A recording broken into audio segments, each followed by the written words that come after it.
In this video, we're going to understand the structure of a nucleotide. We're going to understand why we have phosphates on it. Before we discuss what the structure of the nucleotide is, we want to talk about phosphate-containing compounds. And this is really just highlight and appreciate the phosphate-oxygen-phosphate bond, which we're going to talk about in a second. So we want to start this discussion with the phosphoric acid. The phosphoric acid is an inorganic compound that really just has a potential to donate 3 of its hydrogens, and we can see that right over here. So the first dissociation of the hydrogen, then we have a second dissociation of the hydrogen or hydroxide group, and then we have a third dissociation of the hydroxide, and that really just boils down to the fact that it's very just donates its hydrogens. And this structure or this chemical that's formed is called the ortho phosphate at the very end, and 2 orthophosphates can come together to kind of interact with one another, and there's this one linkage over here between these 2 orthophosphates that is called the anhydride linkage, and this linkage can cause the formation of the pyrophosphate. The pyrophosphate is very unique in the sense it has a phosphate, oxygen, and phosphate, and this is an example of a high energy bond. And this is very important in our metabolism because this kind of provides a very high energy that's needed for all kinds of reactions. And this is going to make sense in a second when we talk about nucleotides. Before we talk about that, we want to talk about why there are 3 reasons that phosphate and anhydride bonds store so much energy. And the first reason is because the phosphate inside this bond right here is repelling from the other phosphate in this bond over here. This kind of makes it very exothermic when it has a chance to interact with something. And the second reason why it's is a perfect source of energy is because the resonance structure that's formed. Now imagine we have a phosphate and a phosphate group, which is also a great source of energy, but this is very unstable compared to phosphate, oxygen, phosphate because of resonance. Resonance allows it to be more stable, and what resonance really is the share of electrons. If we were to look down, if you probably did chemistry, we were told that there's oxygen electrons on one atom that are kind of to itself.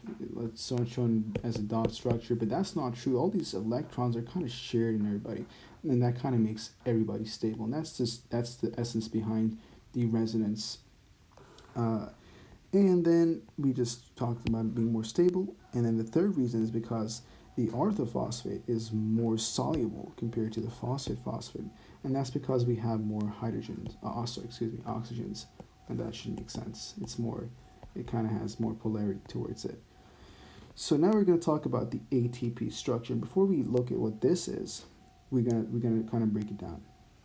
So a nucleotide is really when we have a sugar. Well, this is not true. It's just phosphate, 3 phosphates, triphosphate. One second.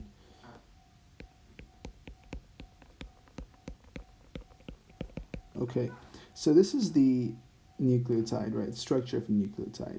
So we have a sugar, and we have a nitrogen base, which could be adenine, guanine, cytosine. What else do we have? And thymine. And this is the nitrogen bases are discussed in depth in another video.